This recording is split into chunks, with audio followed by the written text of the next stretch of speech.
the word is never the thing. The word is not action. But most of us live in words, in images, in symbols. And therefore, action doesn't breed or bring about energy. And we dissipate whatever energy we have through contradiction within ourselves. And we seldom realize that energy, or the passion of energy, comes through action. Action is energy. It's not that you must have energy first to act. But when one realizes the word is not the thing, is not the act, understand the structure of the word and the meaning and the significance of word, then there is action. And it is action that brings about the passionate, sustained energy, which has nothing whatsoever to do with enthusiasm. And we cannot act that brings about energy when there is contradiction within ourselves. And most of us, consciously or unconsciously, have many kinds of contradictions, some of which we are aware, know, and others of which we do not know.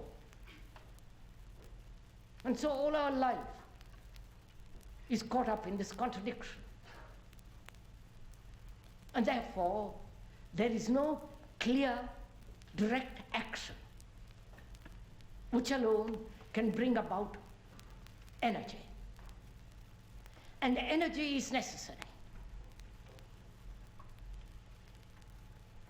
Not only to do physical activity, but also energy, that sustained, passionate energy, to go right through any one action completely. And so, it seems to me that it's very important to understand this nature of contradiction. The contradiction between the word and the act, the contradiction between the conscious demands, urges, pursuits, and the unconscious, hidden demands, secret desires and pursuits. There are contradictions in our activities, in our desires, in our pursuits, in our various forms of human existence.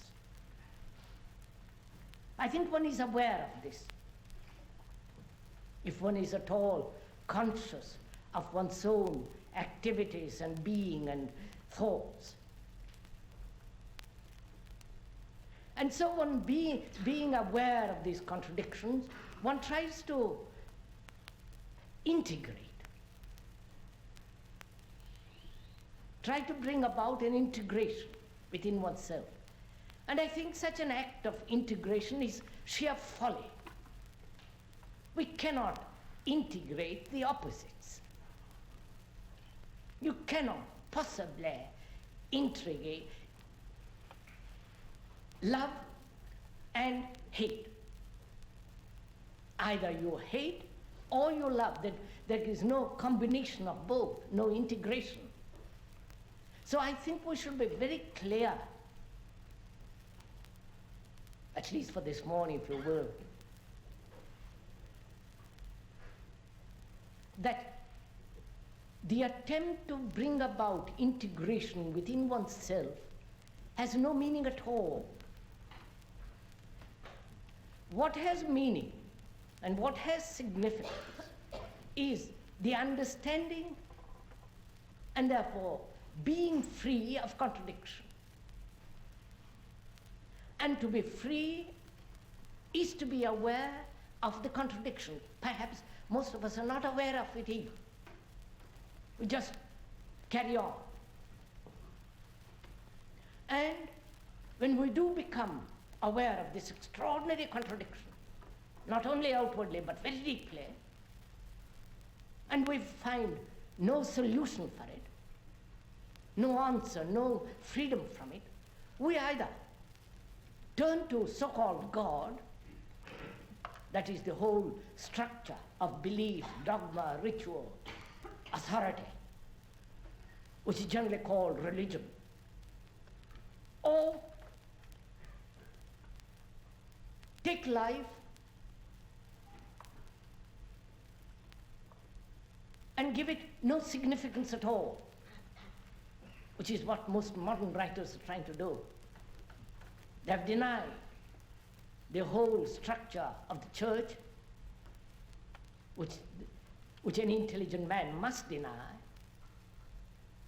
for it has no meaning whatsoever. And then they're forced to face their own contradiction, their hates, their despairs, their hopes, their utter helplessness.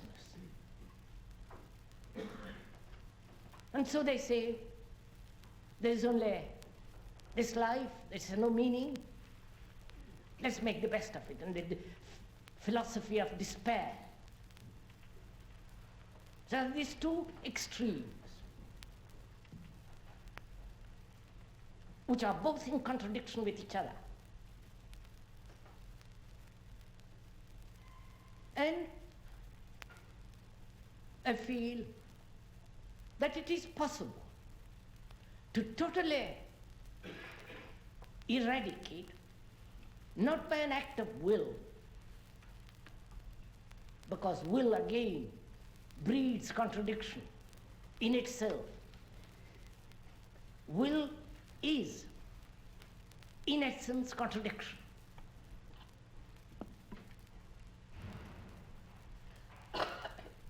I think one has to understand this deeply, because we are brought up to exercise every form of will, to overcome, to deny, to assert, to determine.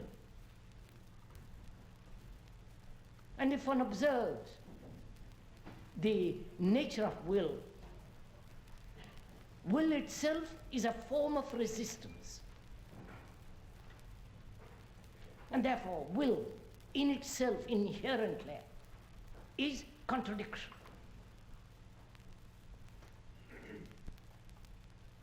So, is it possible at all, living in this world, carrying on with our office, family, the whole business of modern life,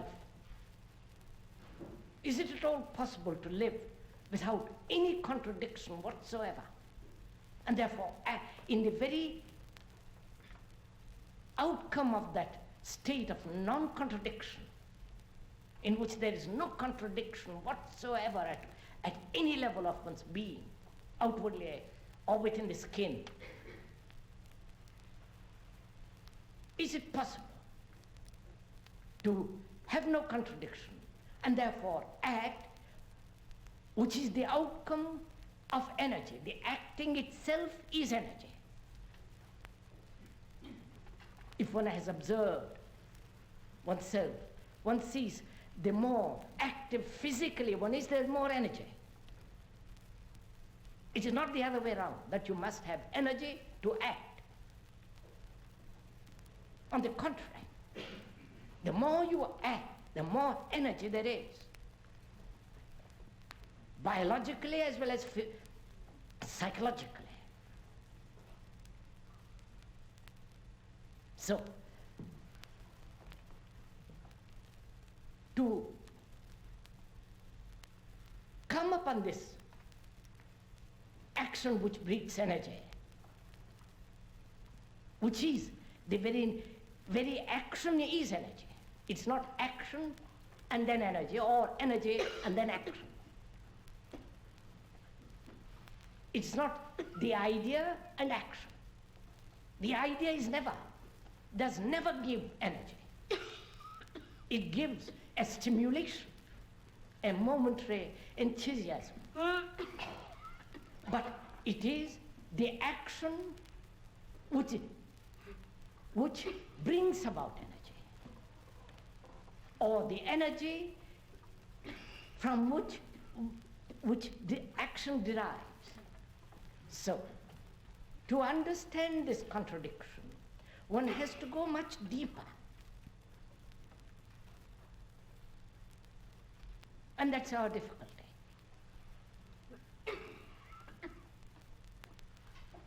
We want to be told what to do or conform to a pattern or follow somebody, hoping in that way to sublimate, deny, suppress every form of contradiction. And that still is very superficial. So, to go into this question of contradiction, one must go much deeper.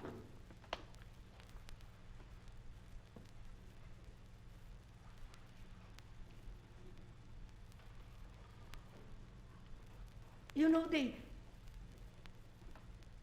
depth is not comparable to the surface. Surface is one thing and depth is another. And most of us live on the surface. And therefore, when we try to go inwardly, we go as though through a motion, through an activity of going inward. And therefore, that itself breeds a contradiction.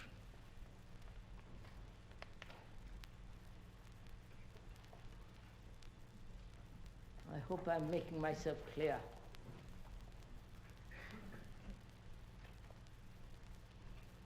When we use the word to go deeply, we are not going from the outside to the inside.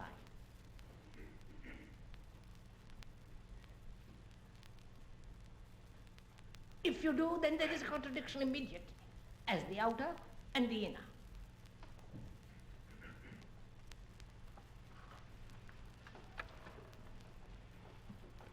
So, to understand contradiction,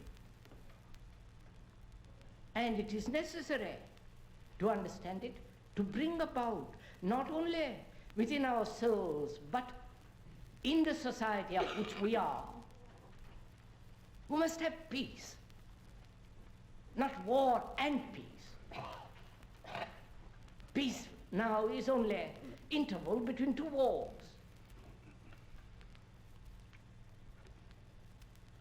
And to understand this extraordinary complexity of contradiction, and it is very complex and very subtle, we must go to the very root of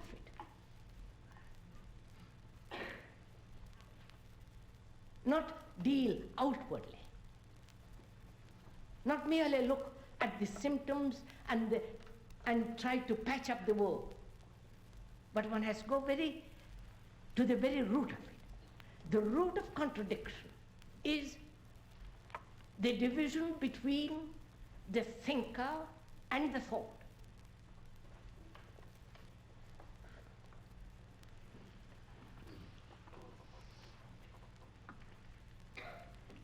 For most of us, there is this wide gap between the observer and the observed.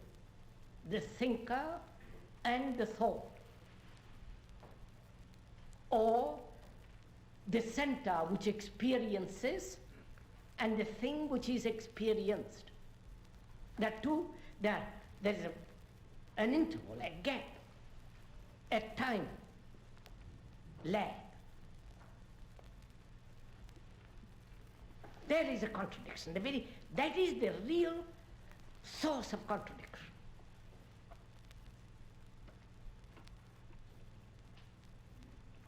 I hope that one is not listening to the mere words, then it's not an act of listening. But using the words of the speaker, one discovers for oneself this wide gap between idea and action. This actual state between the thinker and the thought. The thinker controlling, dominating, changing, trying to suppress, trying to become, trying to alter, trying to adjust, trying to be peaceful. So the thinker, as long as there is a thinker, which is the censor of the good and the bad, the constant division which the thinker creates and thereby gives nourishment to contradiction.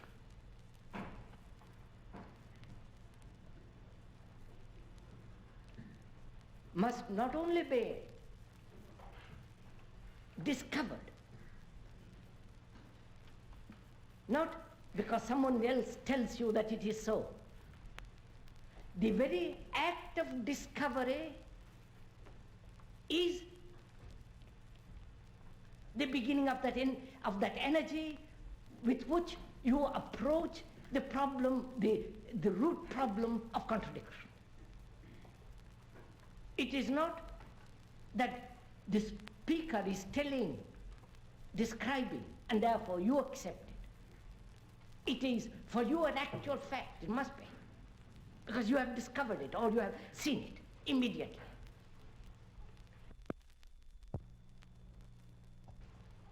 There is a vast difference between being told that you are hungry and the actual hunger, which you know for yourself.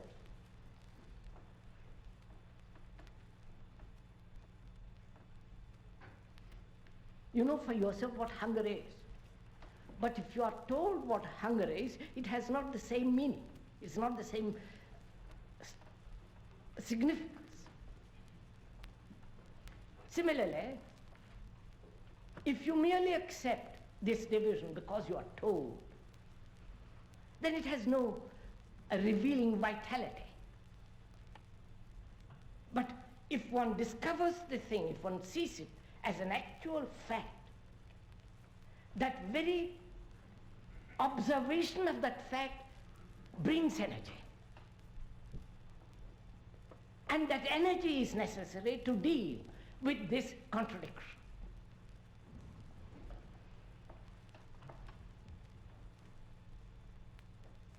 I hope it's fairly clear so far. I made myself clear. Because you see, when there is great contradiction, it brings about a tension. And greater the tension and the greater the capacity to express yourself, the greater misery you only create, not only for yourself, but the public also, for the writer, if you're a writer, if you're an artist, if you're anything. I do not know if you're not observed that in this state of contradiction within oneself, if one has capacity to write or to paint, or to be, if you are unfortunately a politician, then you create greater misery for man and for also for yourself.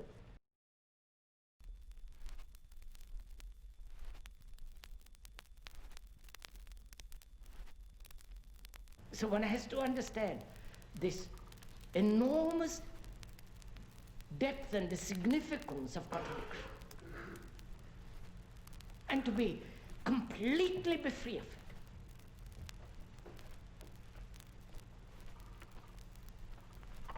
Because if one is not, there is no love. All that we know of love is a contradiction in a contradiction with jealousy, hate, antagonism, and the thing we call love. If one would know or understand this thing called love, not verbally, not the sensual pleasure called love, not the love that goes with hate, envy, ambition. An ambitious man can never know what love is, obviously. Like an ambitious man who is competitive, talking about peace has no meaning. There's only peace when the mind is not competitive, non-comparing. And therefore, there is no contradiction within itself. So, to bring about a different society, a different structure of social existence, one must inevitably understand the nature and the significance of contradiction within oneself.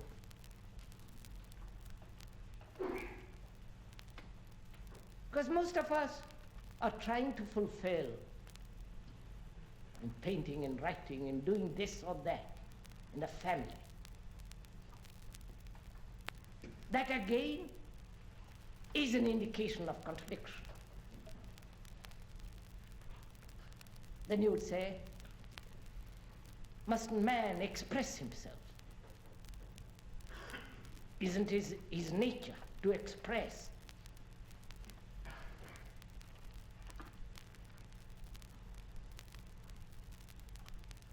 But Shelley, we're putting the cart before the horse, aren't we?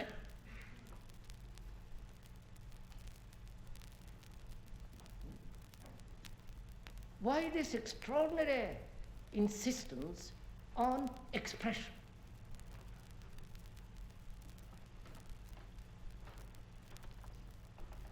You may or may not express, but if you insist that you must express objectively, in a painting, in a writing, in a poem, in a book, in an expression, a gesture, if you insist on that, then that very insistence is an indication of contradiction.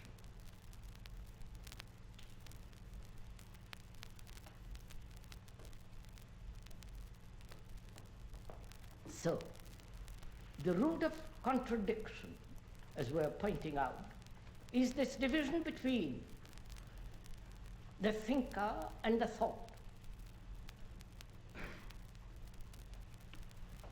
And the two cannot be integrated.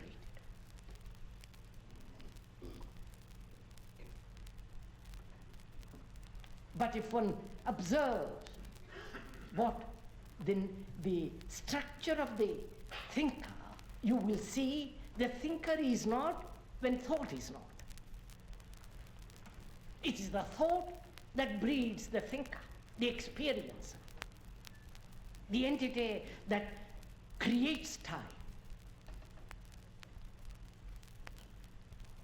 and the entity who is the source of fear.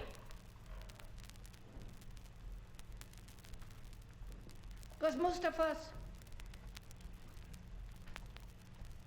have many forms of fear.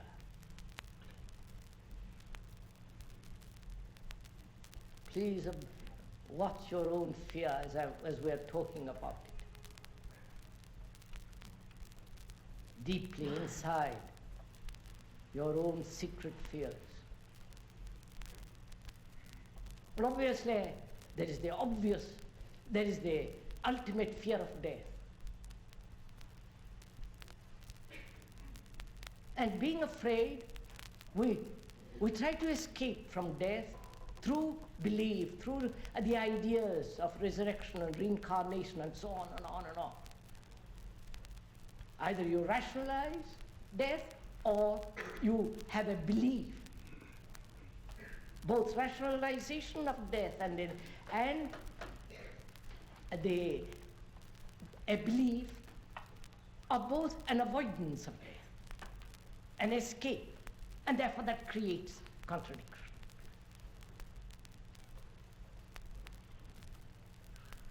We say death is something opposite to living. So to understand death, we must understand life. So one must examine what our life is. What is our life as it is, actually, not theoretically, not hypothetically, what it should be, but actually what is it? A series of memories, experiences of misery, pain, despair, agony, longing, loneliness, the aches and the turmoil of good and the bad, the health and disease. We are that. That is what we call life. That's all we know.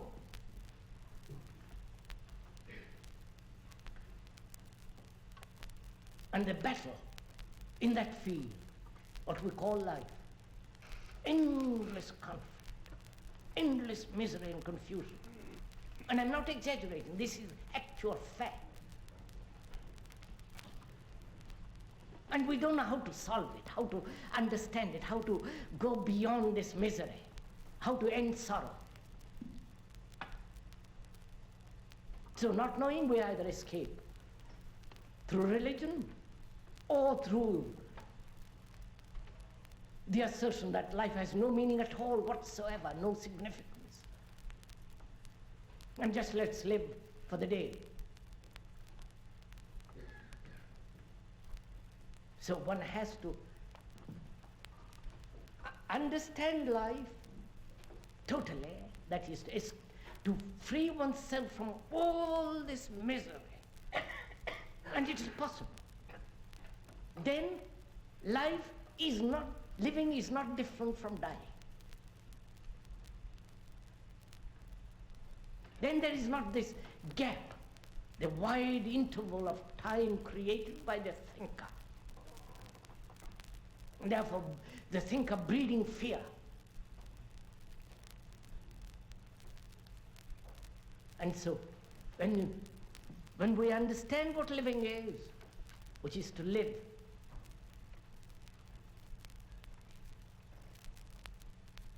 dying to all the misery every day, or to all the problems, to all the pleasures, without argument. That's what you're going to happen when you die. You die without argument. You can't discuss with death.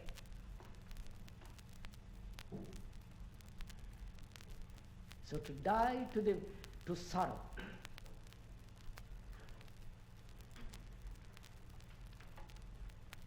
And we do not die to sorrow because we not only do not know what real joy is, and we do not know or capacity or the understanding how to end sorrow. Therefore, we rather have sorrow with all the self-pity, commiseration, and so on, so on, so on, rather than enter into something I don't know.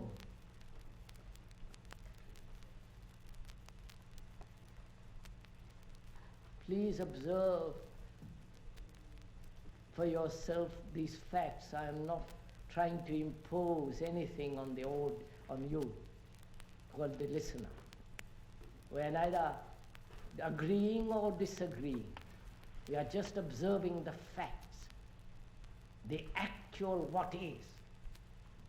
And that very observation of what is brings energy, which is an action.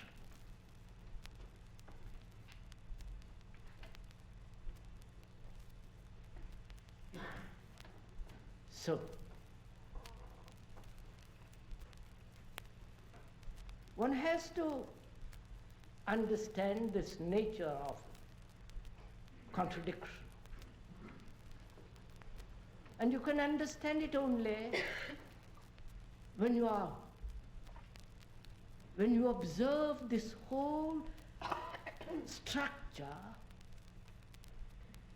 of the thinker, with his thoughts, with his hopes, with his despairs. The thinker who is creating constant contradiction between himself as the censor and the thing which he observes. Therefore, to observe this what is requires great seriousness, not a flippancy of observation.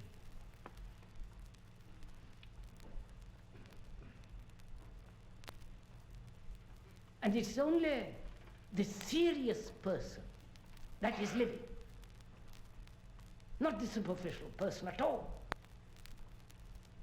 He may have wealth, property, position. He knows nothing of life. He knows the surface. But to understand this whole structure of oneself, one must come to it not with a determination, not with an effort, but merely to observe what is.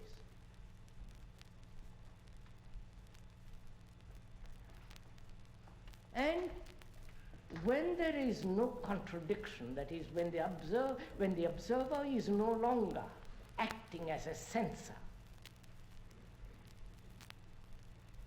Know what I mean by the word censor? Who condemns,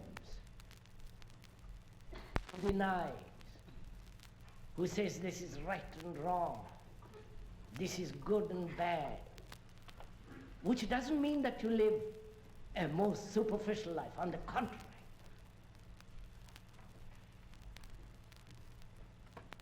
to come to that point, you have to understand your whole conditioning. Then we will see that when there is no censor, which is not an assertion, one has to understand this, one has to work at it.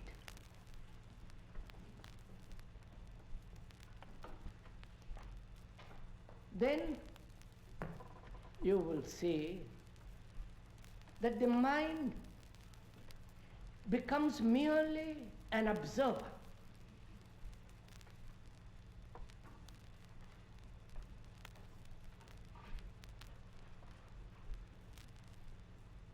But that mind now is no longer in a state of contradiction, and therefore has tremendous energy.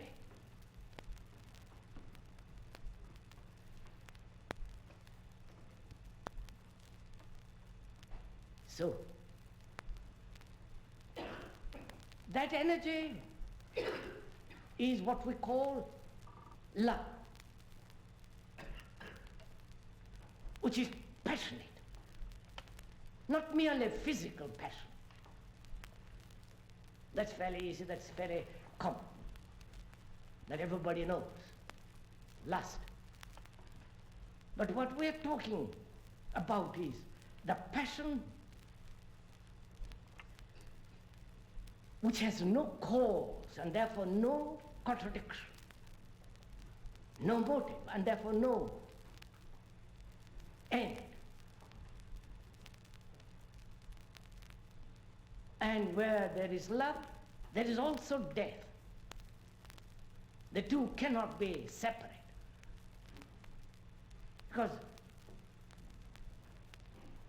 love has no ambition.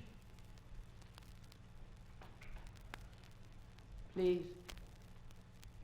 I'm stating these things that has no value for you. It has only value, it has meaning, actually, when this contradiction totally comes to an end. Because love and death must be for creation to be.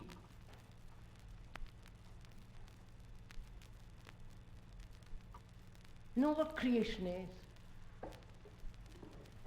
Not the expression, that's very simple to understand. As a writer, as a poet, as an artist, we want to express. That is not creation. Creation is something entirely different.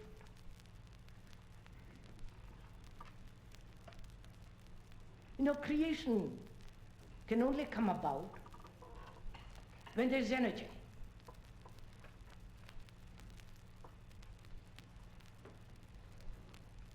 Energy that has never been contaminated. That is not the result of effort, will.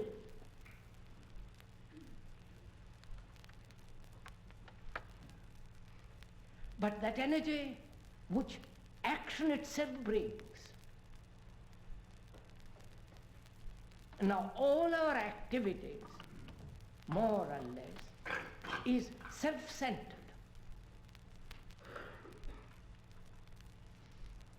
Centered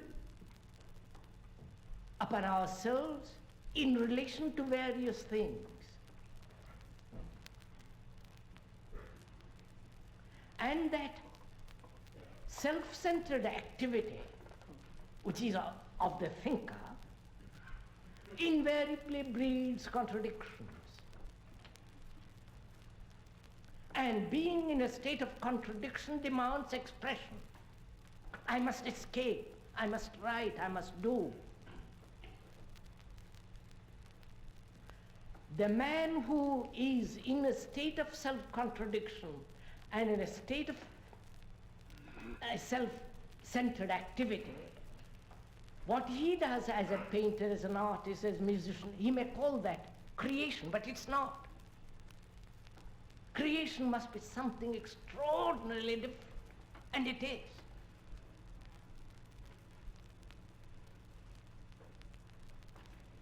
Now, as I said, the mind, when it is not touched or has understood the whole structure of contradiction, conscious as well as unconscious, it is completely still. Because any movement of energy is a dissipation. It's only when the mind is completely still with tremendous energy, then there is an explosion. And that explosion is creation, which may or may not need expression.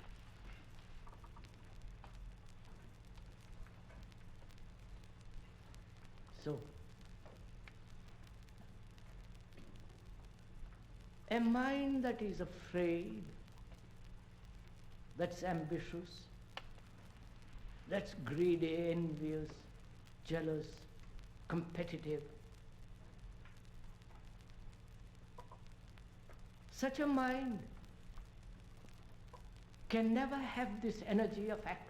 this energy which is brought about by action.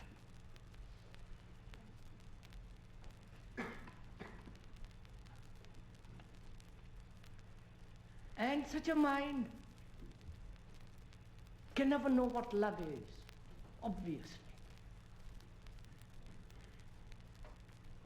And where there is love, there is the dying to all the memory of everyday experience.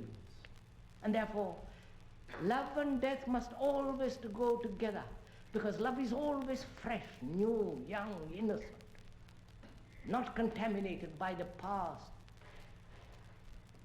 Therefore must die to everyday's past.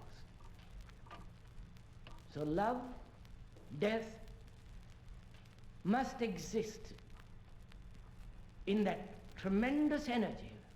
When that energy is completely quiet, then there is creation. Unless this comes about in each human being who is part of society, who is society himself, there cannot be a new society.